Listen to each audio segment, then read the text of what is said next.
L'anglais. Anglais, comment c'est italien? Je parle l'anglais. Moi je parle l'allemand aussi. Anglais et espagnol. C'est compliqué, un peu anglais. Espagnol, oui. Un peu d'italien, Un peu le suédois. un tout petit peu de russe. Un peu de japonais. Allemand en seconde langue. Anglais. L'allemand. Anglais. L'anglais c'est surtout dans le monde entier pour pouvoir discuter, rencontrer des gens et voyager, même travailler.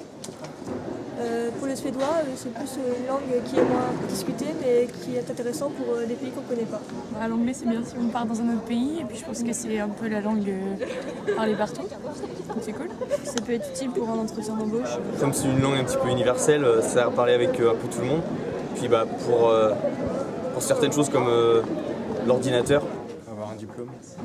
Déjà, voyager, se faire comprendre un peu partout. Surtout avec l'anglais. Surtout avec l'anglais, effectivement. J'essaie de partir relativement souvent en pays anglophone, donc j'ai passé 6 mois à Manchester l'an dernier avec le programme Erasmus, et puis du coup en fac d'anglais forcément l'anglais ça me sert.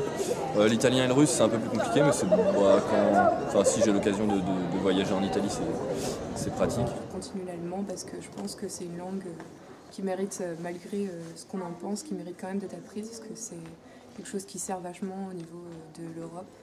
Et l'anglais parce que j'ai toujours adoré ça, je trouve que c'est une langue très mélodieuse et qu'en plus c'est parlé partout. La tournée Babel, alors c'est Tout le monde entier parlait la même langue. c'est une rencontre des personnes qui se connaissent à la base, qui discutent la même langue. Ils ont voulu construire tous ensemble une tour pour monter jusqu'à Dieu. Qu'est-ce qu'ils essayaient de faire? De construire une tour pour aller jusqu'au ciel, c'est ça? Ouais. Sauf que Dieu n'était pas content. Dieu a détruit cette tour et... Ah non, il ne l'a pas détruit. Dieu a dit, non, vous parlerez tous une langue différente. Il a créé les différentes langues pour que les ouvriers se comprennent plus et ne puissent pas finir cette tour trop ambitieuse pour l'homme. Après, chacun a une langue différente, ce qui fait qu'ils ne se comprennent pas. C'est un peu un mythe quoi, ce serait bien que tout le monde puisse communiquer avec la même langue. Là, c'est là qu'on voit l'importance de pouvoir connaître plusieurs langues pour pouvoir discuter ensemble.